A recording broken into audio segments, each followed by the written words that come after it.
Hello and welcome to another episode of So You Started in Big Four. My name is Kyle Gantos, and today we're going to be talking about the barriers to being our true self at work and how to unlock our collective potential. I've got an awesome panel here, diverse panel, diverse perspective, worked in a lot of different environments across multiple industries, and I'm excited to dive into this. Welcome, Donna, Andrew, Ben. How are y'all? Great. How are you?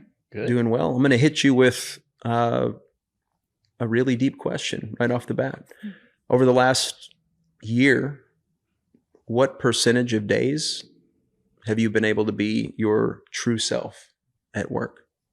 That's a good question. That's a good question. I don't know. I would say a percentage of days.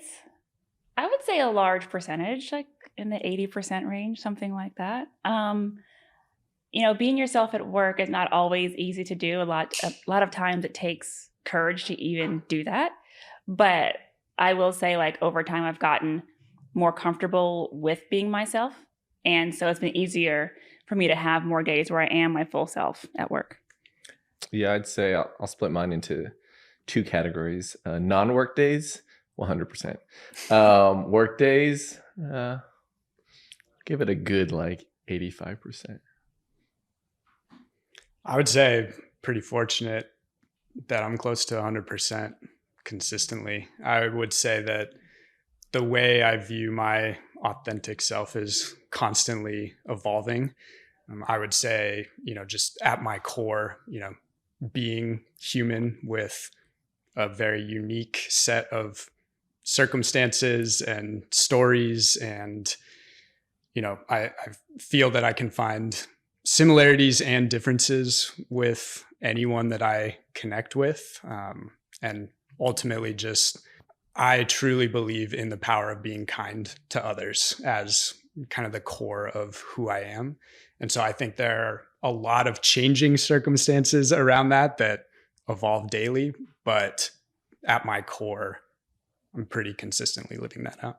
Gosh, I'd like to get to that place. I appreciate everybody's honesty here. And I think, hopefully by the time we get to the end of this, we'll all have a maybe some ideas and things that we might be able to do or understanding maybe what are some ways we can help other people get to that 100%, because ideally we're all there. But I would love to, and I guess just, I don't know, I'll maybe put it into categories for myself, to the extent with which I'm honest.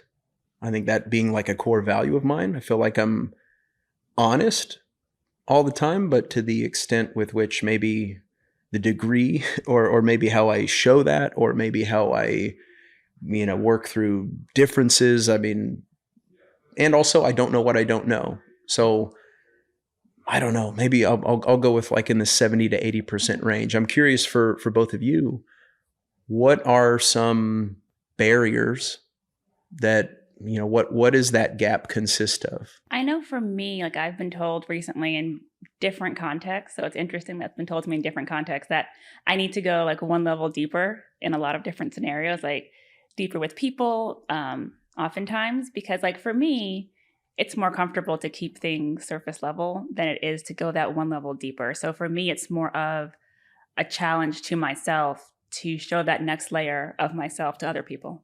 Yeah, mine's similar too. I mean, I think just piggybacking off of that, just the professional setting and in being client services too. I mean, there's kind of a, the spoken, like, be professional, be respectful, like keep things very work related. And so when you're trying to like balance being professional and providing good services, but then also just being yourself, where, like you want to have fun doing your work, or you want to, have, a light conversation. Right. And so, sometimes that balance kind of gets me. I have to kind of like reread like my emails, or like think about how to say things, because not everyone will, receive it as like, oh, that's, unprofessional or professional. And so I feel like that's always kind of in my back of my head. So that kind of, it plays like devil's advocate sometimes of like how I should, even treat my coworkers. But I mean, I think in our current workplace, the culture is great,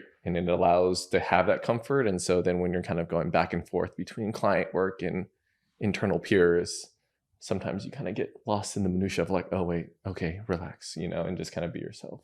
I tend to, hearing what you said, Donna, I'm almost the opposite, right? Like, I think my natural tendency was just talking with Ben. I was like, I go deep real fast, right? So but I'm curious for you, if you're, to the extent with which you're comfortable sharing this, what would be that next level of you, that next layer that maybe isn't always being shared or experienced by the other party? Yeah. What would be an example of, just to put you on the spot, of that next layer for you that maybe I would like to see, but you're maybe not always showing? Sure. So, I mean, in my 360 review, someone said that, I will ask about the other person, but when they turn the questions back on me, I don't really answer, or I'll give a very vague answer. So I think for me, it's definitely, giving more thorough answers to people. And for me, I often hold back because I feel like the more I share, the less I have in common with people sometimes. And so that's why I kind of hold back in some ways, which, not having things in common isn't necessarily like a deal breaker, obviously, right? It can make relationships stronger sometimes. But for me, that's always my fear of sharing more about myself. It's interesting you say that. Mm-hmm. I enjoy exploring the differences, right? So it's like, again, it's sort of just this two different sides of this, where it's like, I would love to know what the differences are and appreciate them, right? Have you had a bad experience doing that before? Or is there a fear in doing that, where that I will use it against you, or that I will judge you? Or, I mean, I think that's the fear there. I don't think it's actually happened, especially recently. But that's always the fear that's there, and so it's harder for me to share more than to share less. So sharing less for me is a lot easier, for sure. Makes sense. And Andrew, you were talking about, kind of thinking what maybe the person on the other side of that email might read or interpret or perceive from it. That level of mindfulness, I can also relate to some of, like, I would say I overanalyze a lot of things, but that's not a bad thing, right? To being mindful of how that might be perceived. But for you, when you're doing that, before you click send, like, what are some thoughts that go through your head? First one's like, should I put an emoji or not? It's usually like, test the waters and like get to know, your clients and the people you're talking to first. But I mean, I think, very, very similar of a topic of like having connection points to build that comfort. Takes time, right? And so like, usually your first couple of emails is a little bit more on the formal side, right? If we're talking about client services. But then as you kind of build that good rapport, the free flowing nature allows it to, I guess, make the environment just way more, at ease, right? And so then you're able to really, kind of break down those barriers of getting to know someone and actually saying like, hey, I want to help you, or like, hey, I want to do this work for you. That really, it takes some time. And so I'm a little bit cautious at first. I wouldn't say I'm not my authentic self, but it's not like if I was just talking to like a good friend or like a family member. And so I think there's just kind of a level of balance that I kind of have to kind of catch myself before going into, like super deep conversations. Cause I think I'm very similar, where I'll probably overshare. So I kind of have to like pace myself, because sometimes people are like, hey, like, we just need to get the work done. Like, you don't need to share about your dog and your family, like we can talk about that some other time. But I just have to like make sure that I'm like kind of pacing myself. Ben, how should I perceive that 90% of the messages I get from Andrew are exclusively emojis?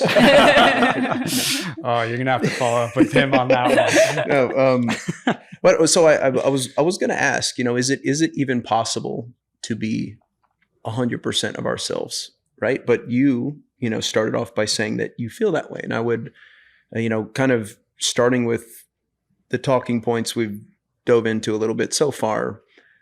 In those situations, right, maybe having a dialogue or, thinking about sending a communication out to a group that maybe you don't have a tenured relationship with to know on that level. How are you? It seems like you're having a different experience, and I want to understand, like, what are you thinking, or how come you're more comfortable? Yeah, it's a good question. I'm comfortable being my authentic self without necessarily needing to share my entire story, every single experience that I've had, every circumstance that has defined my life, because we don't have time for that.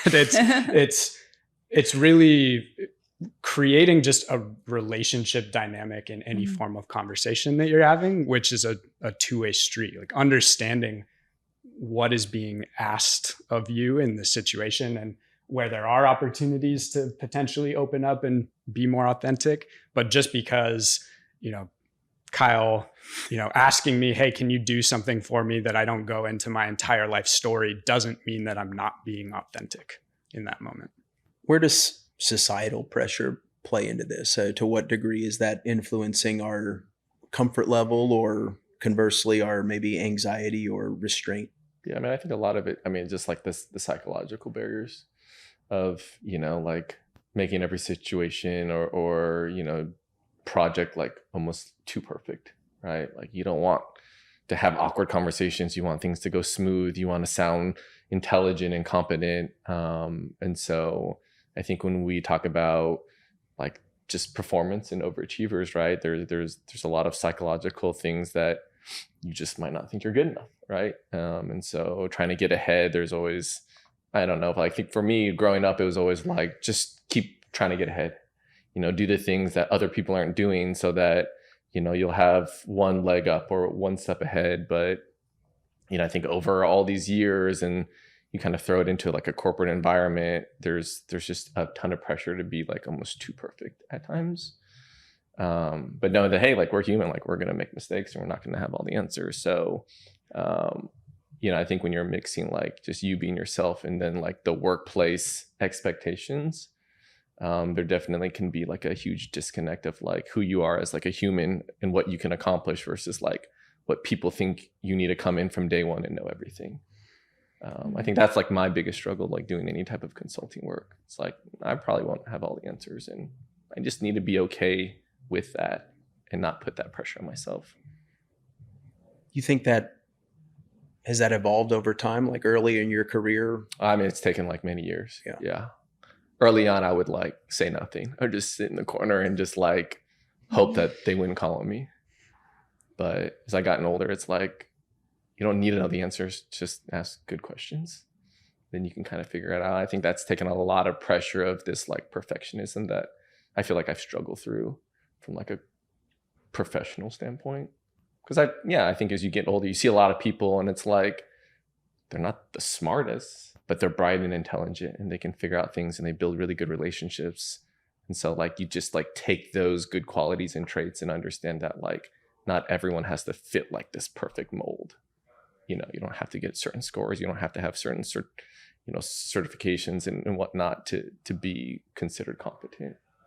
Those things help, but yeah, it's just like this overachieving thing that I feel like that's like the struggle that I face. I remember I made a mistake, and I was a recruiter, and we had this like rule, like don't call these certain types of accounts, right? And I somehow I didn't see it properly. I called in, and it was an accident, right? But I messed up, not intentionally. I got called into the office of somebody in the C-suite, right? And they just like yelled at me, and I'm like that scarred me, and probably still inside there somewhere as a bad experience that maybe 99 out of 100 people would handle it in a different way across a range of experiences, but that certainly is something that creates a certain level of oh gosh, I don't want to give the wrong answer, or I'm afraid to make a mistake. And then I've also been in other environments where it's the complete opposite. And, there's a comfort level with like, it's okay to make mistakes. Like we're going to learn from it. It's a very different mindset. To what degree have you had experiences like that, Donna? And, all of you, like, I'm just curious how much of an impact that makes. I mean, those experiences definitely impact things. I mean, I know I was on a client one time when I was working in public accounting.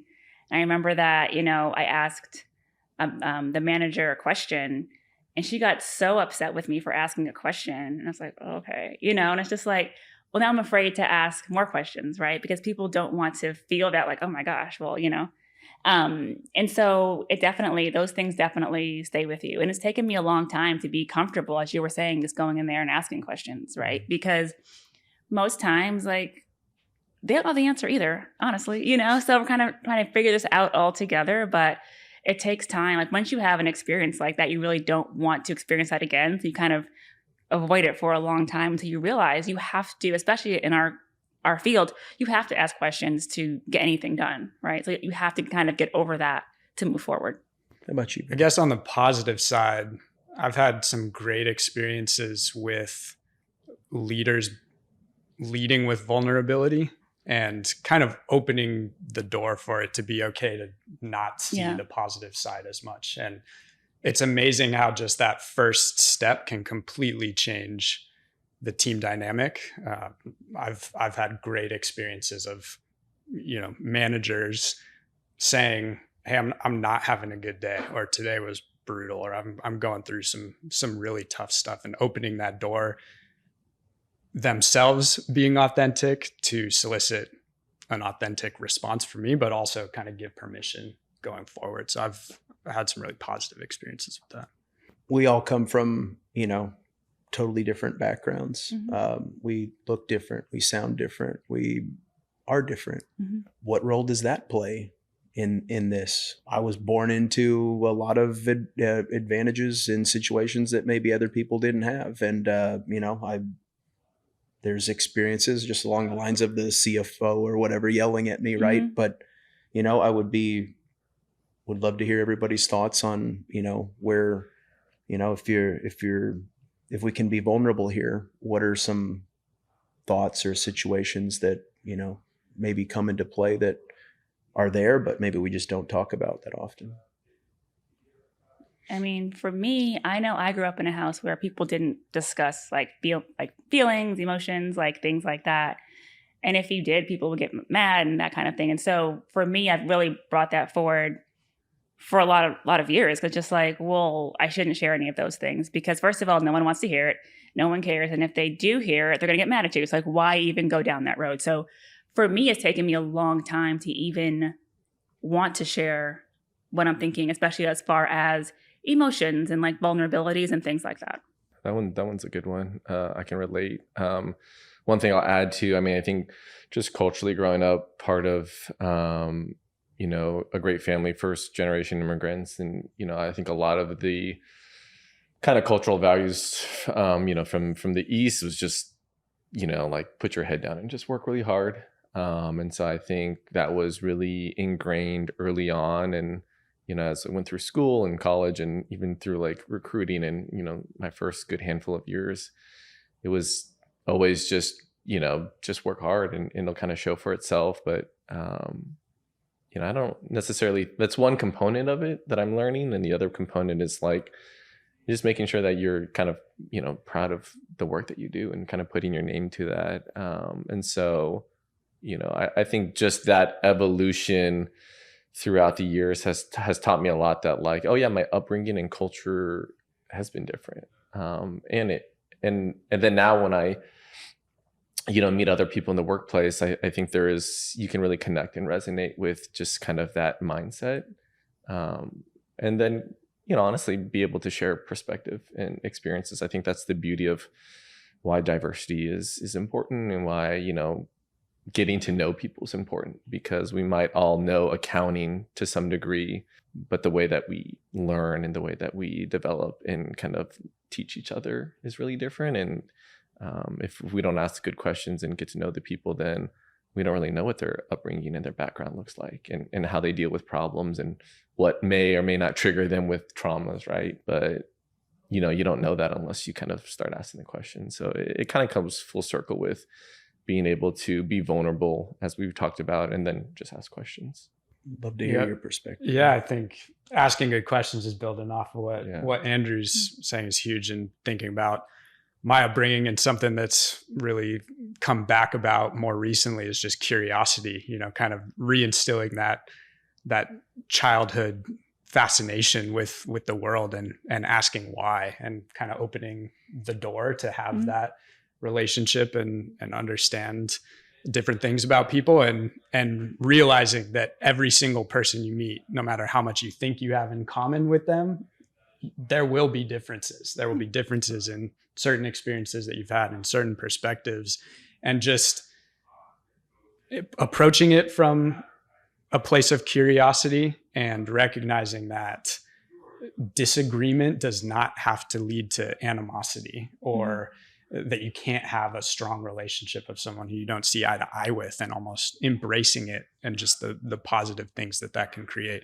I think that's something that I was brought up with, and it's kind of faded just based on some of the societal things that we've talked about, and just trying to consciously think about that nowadays.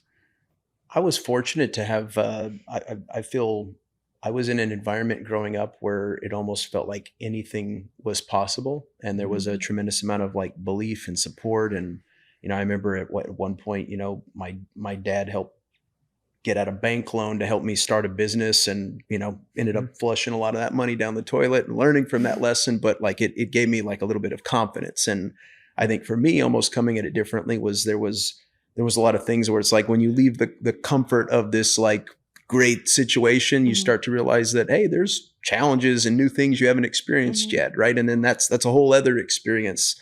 And just listening to each of you talk through some of these situations and this mindset, I think early in my career, I was so focused on,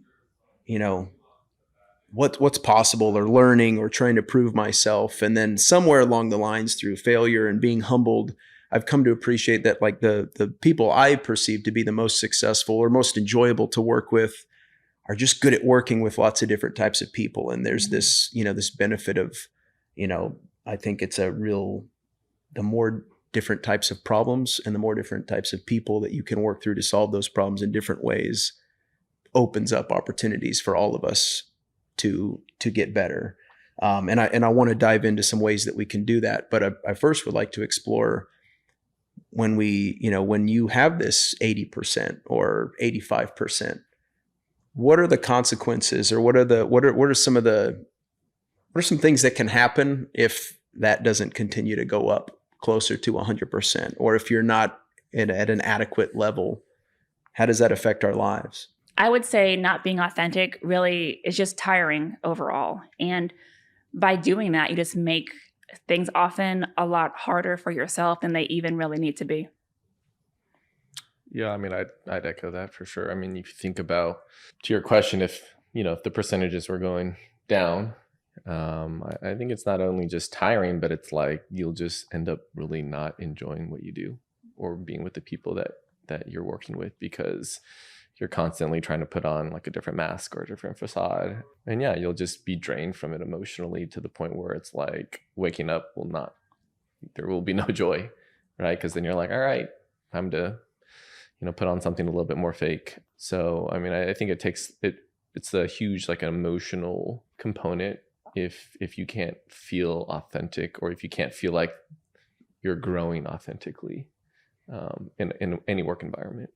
And we take that into our, the integration of our work and professional life, or personal life and professional life, are, feeding each other positively or negatively. So, I mean, some of those situations when I hated my professional environment, I was probably not the most pleasant person to be around for my friends and family as well. Yeah. The crazy thing is, like, we spend a lot of hours at work.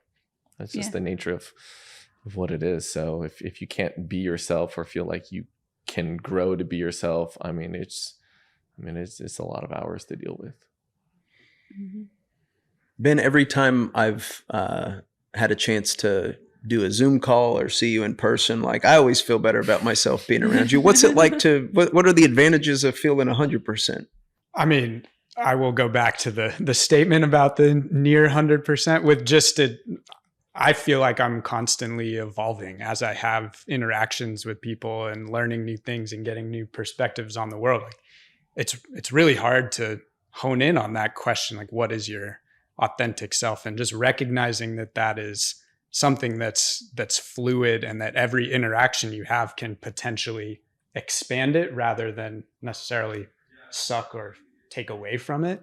Not saying that that's easy to do. I just think that's kind of been my general approach, and also just recognizing that every interaction you have, whether it's with a person or even an organization, right? I mean, it is a relationship, right? It's a two-way street. So recognizing that your relationship with someone may have, certain dynamics at play, that both of you expect certain things from each other. It's not just this clash of 100, you have to be 100% or it explodes. It can be a give and take, and it goes back to that understanding what both sides are bringing to the table. Like an organization is ultimately a collection of people who are pursuing a certain type of value proposition or some type of goal, right? So it has this identity in and of itself that's changing as the organization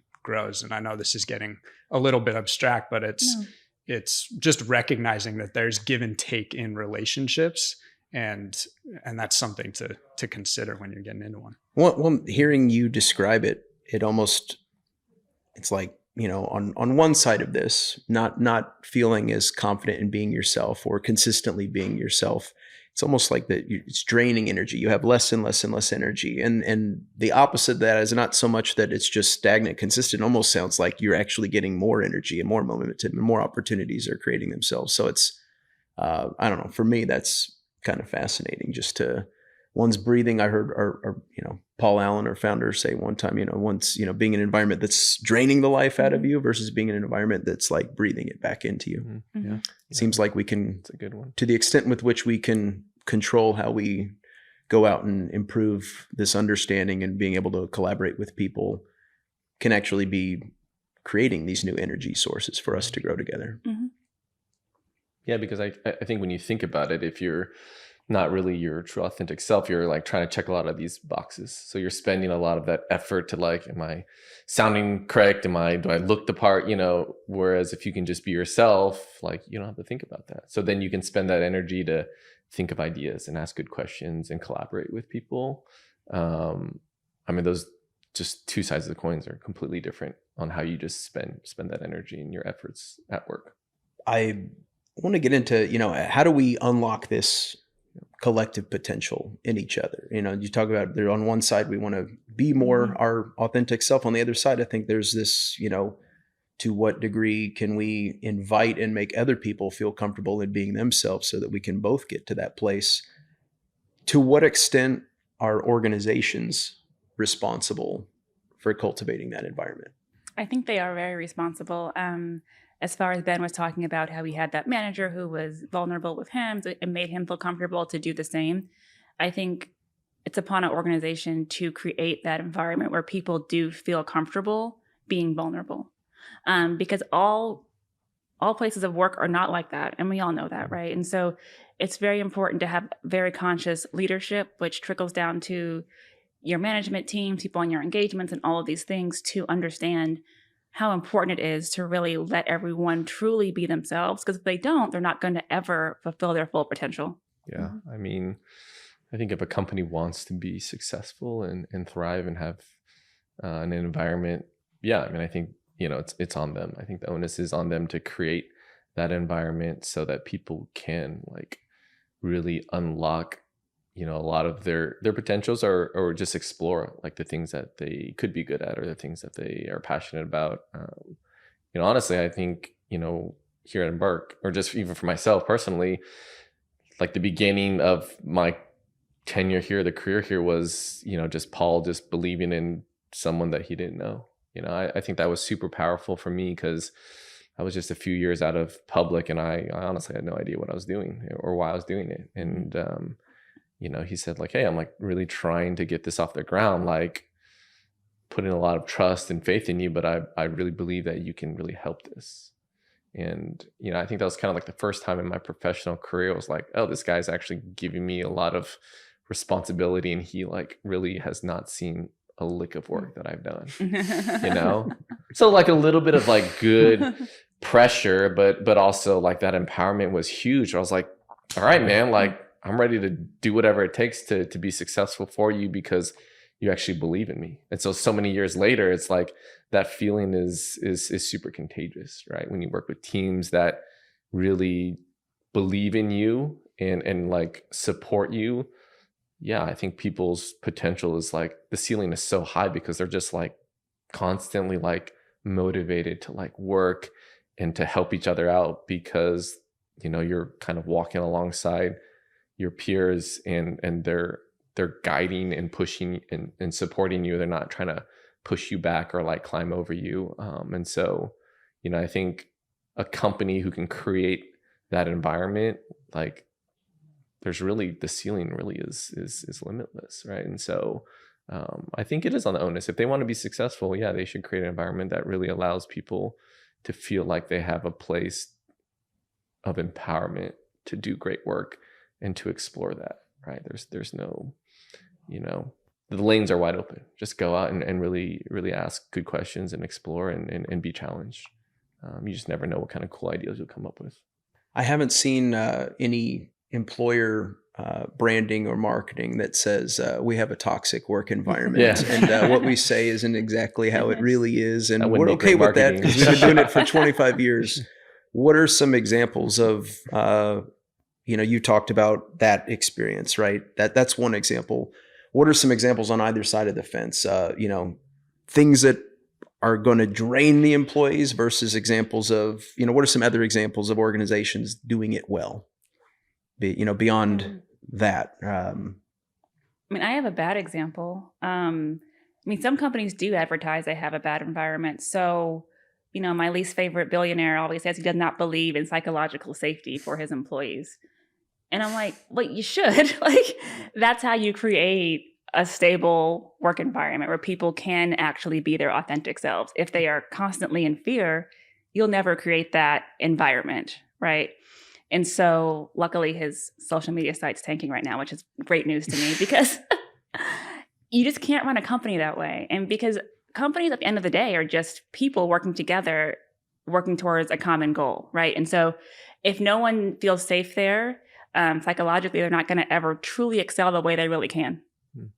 I guess my take on that, I appreciate that example. It's kind of about setting clear expectations in the relationship, right? Like, we may all agree here, sitting in this room, that it's advantageous for a company to cultivate a positive work environment. But it is one thing to admit, like, hey, that's not our priority. We're here for numbers and productivity, and you might get crazy salary and benefits and have no balance. But at least if they set that expectation in the relationship and they have found people who thrive in that environment, go for it. I think the real issues and clashes come when, to your point, most companies brand themselves as, we have this inclusive environment, we invite you to be yourself, and then they don't follow through on it. They're not vulnerable. They don't actually have the processes and the opportunities to give you that space to explore. And that's really, it's kind of a relationship that's not built on honesty. That's true. I think a lot of it is just about following through in your true intent, whether you're an organization or an individual, and why you're coming to the table the way that you are. Yeah, that's good. I'll add a quick thing. It's kind of more of a buzzword answer, but I think tone at the top is always just going to be really important. I'm a huge believer in that. And, at the end of the day, to Donna's point, it is a collective whole of people with a common cause. But if you have leaders or management or people that are setting vision and you can't connect or follow, the work will just be half-hearted, right? And so I think companies that have leadership that really care and create opportunities for people to connect and to explore. And, as you're asking the question, I was just thinking about my last statement. It's like, the opposite is if people just tell you to stay in your lane. Like, this is only your job, do it. Don't ask questions, we don't want your ideas. That does not create a very inclusive environment for people to thrive. You're just the cog, you're just the clock in, clock out type of environment. So if you can create an environment where it really allows people to explore and to, just like get out of their own comfort zone. It's kind of like art in a way, right? If we're just if you're just sketching something, like, yeah, anyone can do it. But if you're just like given a blank slate and just said, here's a bunch of colors and paint, like go create something cool, you might actually create something cool, right? And that could be great for the business, and that can open a lot of other doors. And so if you can have leadership that really allows people to, like, you know, go paint or whatever, from my analogy, you really can unlock that potential that we were kind of talking about earlier. I want to go to the leadership, you know, aspect here in just a second, but there is one other angle on the organization side that, you know, organizations are like people in the sense that we continue to adapt and, you know, learn through failures or get the resources or capacity to be able to go to the next level.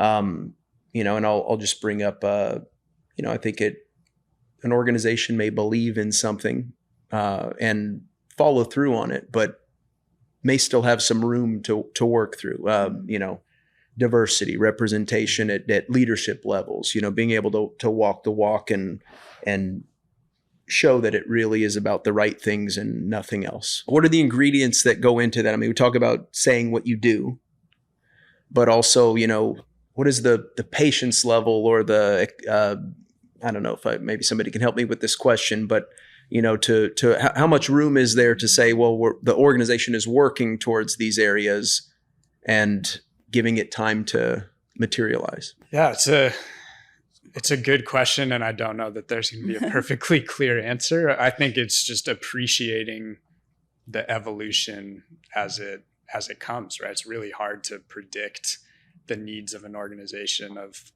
10 people and an organization of 1,000 people. And depending on the pace and makeup and what industry and what value proposition you're adding and where you find those, I mean, it's a very hard question to answer. I think it's just being conscious and going back to curious about like how those changes are happening, right? As you start to add more people with different needs, different generations, different perspectives, like that becomes honestly just more and more difficult and layered to be able to kind of grow with. So I think it's just constantly trying to do your best and to really understand the pulse of the organization as you go. Yeah. I mean, I think for me, it's just like seeing some steps, right? Like, yeah, there's not a specific timeline or, you know, a exact playbook that companies can go by. But I mean, I think if companies are open-minded, right, that means that ideas are coming in and they can take, you don't have to take leaps and bounds, right? You don't have to make a drastic change to show your company or your employees that you care about X, Y, and Z. But I think if you're open-minded and you're taking in these ideas, you can take small gradual steps and show the company like, hey, we do care and this is what we were doing. You know, and this is the first step that we need to take, or we're trying something out and we're not really sure. And so I think, you know, when a company is just like, you know, just closed-minded to things and just like, no, like that's not here or now, or like, oh, we don't really care about it. Or even to Ben's point earlier, it's like, oh yeah, we say we'll do it, but you know, you see zero progress, zero communication, like zero thought behind anything that they do. That's telling. But if you can find a company that, and you won't know until you're actually there, to be honest. I feel like every company's page sounds good. It's like any other resume. It's just, it's all, you know, for paper.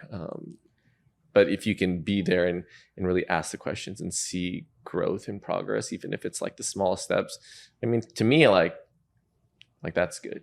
You know, and whether I can really bring my authentic self and the patience that I might have to stay there is, you know, there's a lot of variables, but I want to see at least some movement, some growth, some communication around it. I'm curious, Andrew, as an individual, if you're not seeing that type of openness and growth from an organization at a certain step in that process, how do you approach that? Yeah, I mean, I've actually wrestled with that too. I mean, I think it really comes down to your own core values, right? Because to your point earlier, which you bring up a lot of good points, it's like some individuals work just to make money.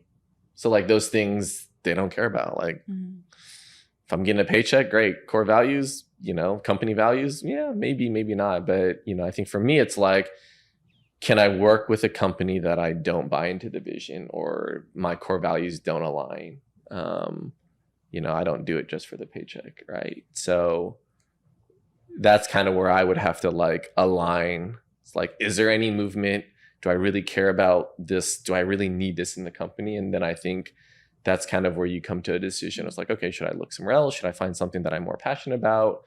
And I think that's the beauty of kind of our market and our industry and honestly really society is that like you can find that, right? I think growing up it was always like be a doctor, be a lawyer, it's like, I mean, it's very stereotypical. I was like, I don't want to do any of those things. It's like be an accountant. I was like, question mark. But I think now it's like those skills, I mean, you really can translate it to something that you can be passionate about. And so you just have to really just check yourself and be like, hey, what's the core value that I'm really aligning with this company? And if it doesn't align, make the switch. Find something you want to do. Start your own business. Like there's a lot of options. But yeah, I mean, that's definitely a good question. Yeah, that's very valid. I mean, I've worked places that definitely did not align with my values, and it's fine for a little bit, but after a while, it's just an uncomfortable place to be, right? And so you have to make a decision. Like, are you okay with this or are you not? And if you're not, then it's up to you to actually make the switch and leave. And I think we go through different phases. There's a mode where maybe your family or your situation or your Maslow's hierarchy of needs. Like I've got to pay these bills. Maybe at a different phase or point of my life, like I've got a little bit more room. I've got a little bit more security. Maybe so that I think that comes into play too. But the one thing I am hearing is alignment. It's if the organization is in alignment with you and your values over time, then there's growth for people who want growth. For people who maybe want something totally different, if there's alignment with their value proposition, they may be okay with the transactional money. It's okay for them, and that's okay. As long as we're all happy, right? So I want to go back to what you were talking about, leaders, right? So an organization, as you mentioned, Ben, is a group of individuals. Some of those leaders are in managerial or leadership roles. To what extent are those individuals responsible for cultivating, this type of environment amongst their function or their team? I mean, the manager is very responsible for it. There's a saying that, people don't leave companies, they leave managers. And that is so true, right? So people end up just leaving the people who they're working for and with, not the idea of the company overall typically. So I think having the managers, especially like those first line managers, aligned with the company's, mission and vision and all of those things is very important for your frontline workers to understand where they fit in the organization and how they're able to act and behave with each other and with clients and with the rest of the organization. Yeah. I mean, I'd say even more so than I guess the company as a whole. I mean, like you want to work with, you're going to have to work with the people around you. Right. And so if you're not empowered to kind of cultivate and kind of set that tone with, your team or your peers, I feel like you would just personally not enjoy the environment that you've created yourself. And so, I think for me, it's just like, I don't want to work at a place that is so stuffy that, it's not light and humor and fun natured. Right. And so, I'm a part of that, I'll call it problem. Right. So I have to bring the fun or what I want out of it too. And so, the onus is on me. It's not just like, oh, everyone else, the company has to create this environment for me, right? Like I am a part of that problem. And so if I want it to be a fun, collaborative, productive environment, like I got to put in that work. And so I think that's just really important for anyone who's either leading teams or just trying to grow professionally, like themselves. If you're not putting in the work, you're just going to get what you put in. And usually it's not a fun work environment if you're just going to take like the lazy way out. So, but I think Donna brings up a really good point. Early on in my career, it really was the people around me that was like, oh, this company is great, but I still hate my job, or, or I don't like this project. And I've seen a lot of friends and they're like, at really, great companies, reputable companies, but they leave it because it's like, oh yeah, my manager was terrible, or my team was just, like really like not collaborative, and it just felt like I was just wasting my years there. So it doesn't matter what the brand is, and it doesn't really matter, how big of a Fortune 500 company you might be. I mean, people will leave for a lot of different reasons. It's mostly the people that they're working next to. I know a lot of people as well who have maybe at a so-so company, have a great boss Yeah. on a great Mhm. team, and that's a great place to be, Yeah. right? Mhm. So it's interesting that how much of a difference that can make. Any other layers to add on from a leadership standpoint? And Just think it becomes more and more difficult as you grow within an organization to make sure, like we touched on earlier, that you have that pulse of the organization. Like, what is the tone? What are the expectations that the organization is setting? And you, as you grow in leadership stature, making sure that your own self and identity is aligned with that organizational Mhm. identity and expectation, so that you're not creating this mismatch, because the higher you go up in the organization, ultimately the more influence you have. So Mhm. you may start by only really influencing a couple of people around you, but eventually as you grow, and maybe you're a C team member with 1,000 people who are reading your messages, if that experience is off, right, if you are not living out the tone of the organization, it can cause problems. So just checking in and making sure that your own, authenticity is evolving with the organization and not contradictory to it. Andrew, you've got a coaching tree, right? You have people Yeah. that you're collaborating with, and in that capacity, you've got teams, client-facing teams that you're managing projects with. In essence, you have the opportunity to create your own environment for each of those experiences of your team members. What are some things that you do to create a positive environment? Yeah, no, I mean, I think the opportunity to like coach and manage, really is a great privilege. I think a lot of people fall in love with like the title and like of being a manager, but just the opportunity to speak joy and like to serve people. You don't necessarily get that every day, I felt like. And so when I do get those opportunities, it's just, you're just trying to care for them like they were a few years ago, and what it was like, the fears, the things that empower you or really motivate you. And so how can I take a fresh take on the things that I've experienced and kind of elevate, do something different? That's me, right? That's personalized to who I am as a person, right? And so, like personally speaking, I'm like a words of affirmation person. I'm not a gifts person at all. And so with my team, I struggle giving gifts. I'm like, I'd love to just give you $50 and go do something great with it. But for me, it's like, how do I find ways to check in and really like care for them and ask good questions, but like care for the things that are also used outside of work. And we touched upon it, and I'll probably keep going back to it. Like the vulnerability is the first step. If you can't share about who you are as a person, what you like, what you are experiencing, in the now, like how can you expect someone else to do that? And so once you can kind of build those foundations, I've seen some really great relationships where in the beginning I was like, okay, I don't know if I'll connect with him great. Years later, you're like, man, this is a great person, and we've had so many great conversations and memories, and I definitely consider you as a good friend. And so when you get to think about those opportunities, man, there's just so much joy that comes to my life where I'm like, love to be a part of an organization that gives people the chance to really be genuine with each other. The accounting is work. But when you can build a relationship and find ways to actually make people happy and care for, it's really invaluable. It gives kind of purpose to your work. So something you believe in, something you're empowered to do, Yeah. and something you follow through on. Yeah.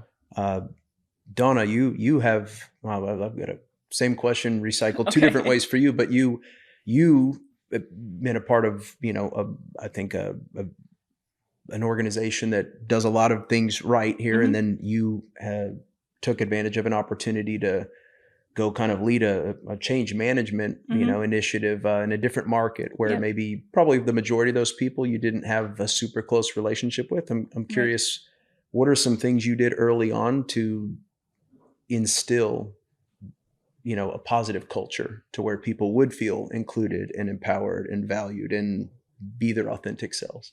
I think it was helpful for me to meet with everyone like one-on-one and have just great conversations with people, just to get to know people on that deeper level the best that I could, and letting them get to know me as well, I think helped a lot. And by doing that, I think it made people feel more comfortable, like expressing to me like what needed to change, like what could be done better, and those kinds of things. And I think just building those relationships over time just makes people, like I said, just less afraid to speak up, and therefore people actually know like what actually is wrong, and then actually find solutions to actually fix what's been wrong. Does anything change in that? I guess you're launching a new market now. You've got some new people coming on board. Yeah. Having gone through an iteration and had some successes and probably learned a few things. Yeah. What would be the next level now that you get this second chance to do it? This has been very different, and it's building from the ground up, right? And so for me, it's just being very aware of the way I show up and the things that I say. And because sometimes, I'll say something and I hear later, oh, Donna said this. And I'm like, oh, I was just saying stuff. Like, I don't know. I don't know. So just being very, very aware of like what I'm saying, and, making sure that I do bring that positive environment to the office every day. Ben, you have a unique vantage point, right? You're in people development, and a big part of that is helping everybody, but specifically sometimes leaders become better leaders and become better developers of people. What are some maybe gaps you've noticed, or areas that leaders, managers listening to this could maybe be mindful of and work on to execute on some of this better?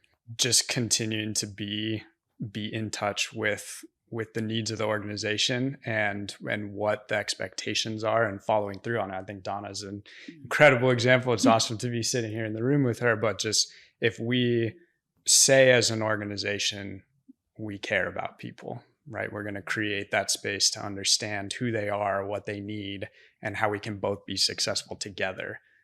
What actions are you really taking? Like, truly look in the mirror and saying, what am I doing to live that out and follow through on it? And Donna's a great example. Like, setting time to have one-on-one conversations for an hour a piece, once a month, for example, with the entire team. That's a lot, but that's what it takes to truly follow through on that expectation and the environment that you're trying to create. So just make sure that there's not a disconnect. If you say, oh, I care about you, send me an email if you need anything, or not truly putting the time in, it's not creating the inviting environment that you're promising.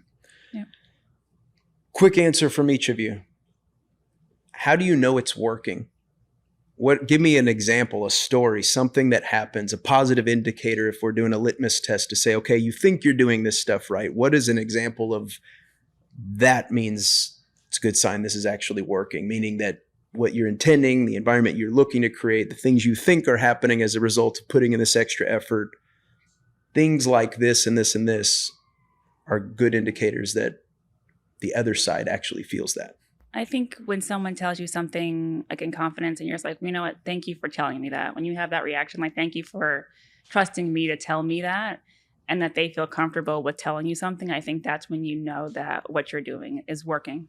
Yeah, I was going to say something similar, where they actually just reach out to you and they're willing to share and kind of initiate. Then you've kind of built that trust where they can come to you, whether confiding or just when they ask you kind of the same questions you ask them, you're like, okay, cool.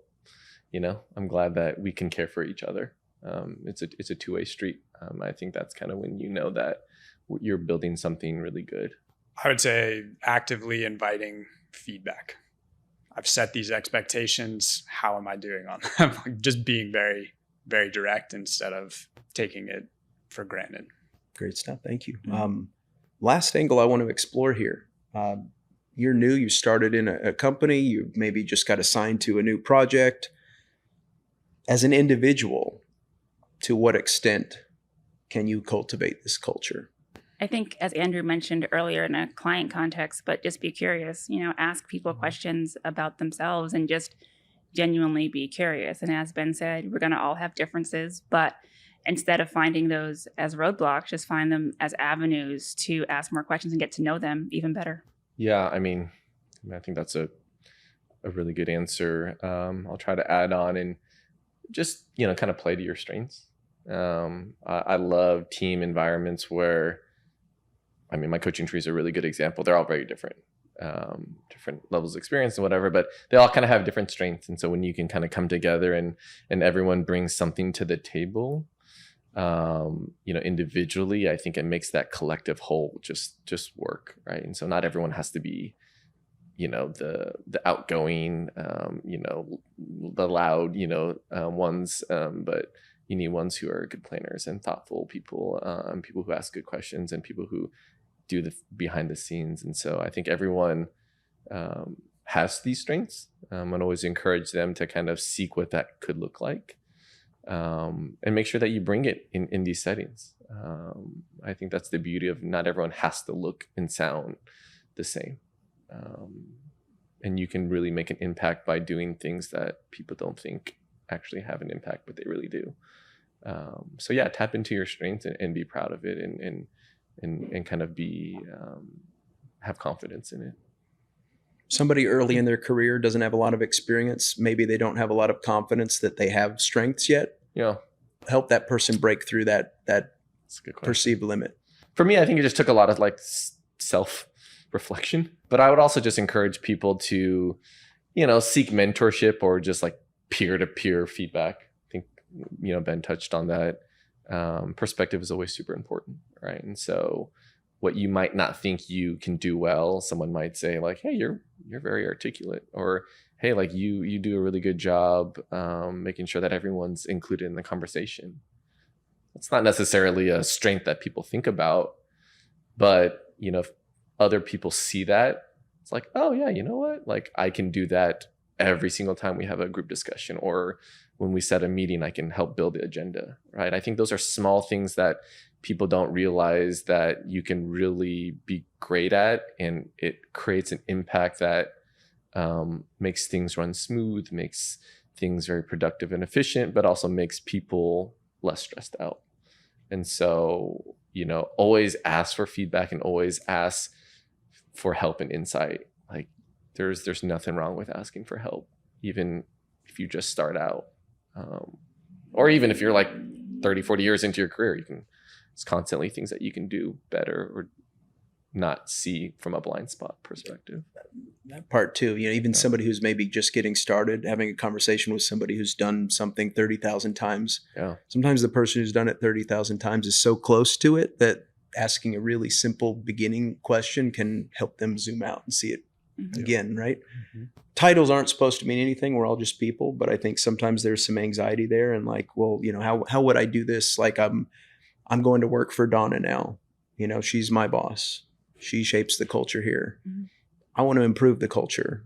I'm uncomfortable. What are some ways that I can maybe cultivate up? Yeah, I would really just unpack that fear. Where is that coming from? Is there Donna's so smart. Yeah. She's so smart and talented. Everybody loves her. I'm new here. What do I know? Yeah. But just remembering that people are human and that, I know this can take time to cultivate and really understand where that fear of either rejection or certain power dynamics, but really understanding where that comes from, remembering that we are human and that no matter who we are, understanding ways that we can improve. While that may seem like it's harsh, we've for some reason approached feedback as this, what am I doing wrong? What's bad? These very negative connotations, when in reality, having honest conversations that cultivate relationships, that's the kindest way you can help people grow. So we'll just encourage that kind of open mentality when it comes to seeking and giving feedback. Why are so many people afraid of conflict? Okay, so I think people, more than being afraid of the conflict itself, are afraid of those consequences. Like, will I lose my job? Will I lose my status? Will I lose my place on this team? They're more worried about that than I think the actual conflict, which is why it's important for a leader to make people feel comfortable of what those consequences may or may not be. Makes sense. Makes a lot of sense. Yeah, I think it's just important to remember that we can only control what we can control, Mhm. and a lot of those conversations are assuming that certain actions will take, and not that visualization isn't real, and it can, cause paralysis in the way that we approach things. But just remember, we can approach things authentically and, do things to the best of our ability. We cannot control the reaction of others. Yeah. I think just conflict brings fear that like, someone won't like you, or like the team won't be productive or thrive because, people are butting heads, or like we can't get any movement. And so I think a lot of it really is, if you can create an environment where, I don't want to say conflict's welcome, but like ideals are welcome, and that we can find ways to figure out what that looks like, but that we're not, like taking it personal. I think that's when you can really refine what what answer or solution you're trying to get to. And so I think, yeah, really just the fear of, you don't want to be the squeaky wheel or the sore thumb. And so you just kind of like go along with it. But, that I think that leads into like groupthink and other dynamics that, aren't necessarily much better than just trying to address conflict or address different conflicting ideas. But I think a lot of it just really revolves around how you handle it, even after the fact, making sure that the leader or the, whoever's facilitating the conversation kind of brings it full circle. So there's not like this weird tension afterwards that like, oh, me and Ben had different ideas.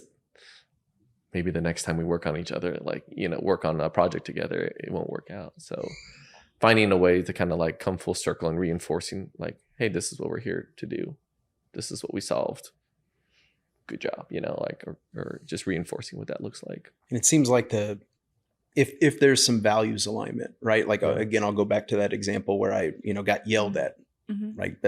That does not make me more comfortable with, voicing a difference later, but, being in an environment where it's, assuming positive intent, or, just, I know we had a difference here, but I know our values are aligned here. I know we both believe in the same things here. And, I think over time and, having come from some maybe not so great environments, being in an environment where it's the opposite and actually is productive and positive, I think that can recondition a mindset to actually get excited about some of those differences and say, hey, this difference is actually an opportunity for both of us to grow, to acquire some new perspective, or maybe to challenge me to go back and rethink this playbook that I've done 30,000 times, but maybe it's time to update it a little bit because somebody's just put a new variable in there for me.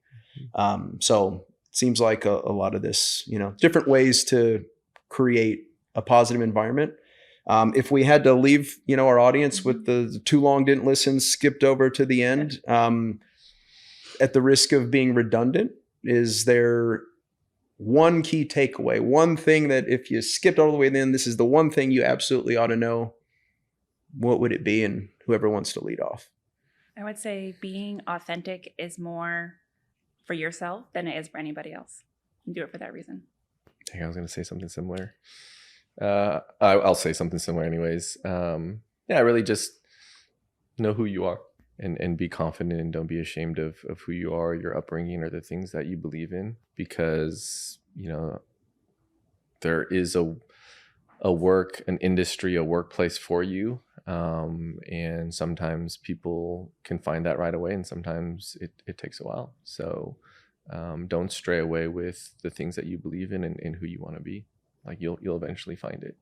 One thing I'm hearing, and maybe I'm not doing the best job of articulating this, but in an effort to create an environment where you can be more yourself, take accountability for creating an environment where other people can be more of themselves. And that sounds like that might just be good old fashioned, put in the effort. There's no secret to it. An hour every month with every person. Yeah, I'll just say that no two people are exactly the same. And I would encourage us to embrace differences, because relationships involve more than just ourselves when we're bringing our authentic selves to the table. Well said. Thank you all. Appreciate Thank you. time and insights, and thanks for being, peeling back the layer and being a little bit vulnerable. I always appreciate the opportunity to learn from each of you. So glad we were able to have this discussion. Thank Back you. at you. Thank you. Thank you. It's a good topic.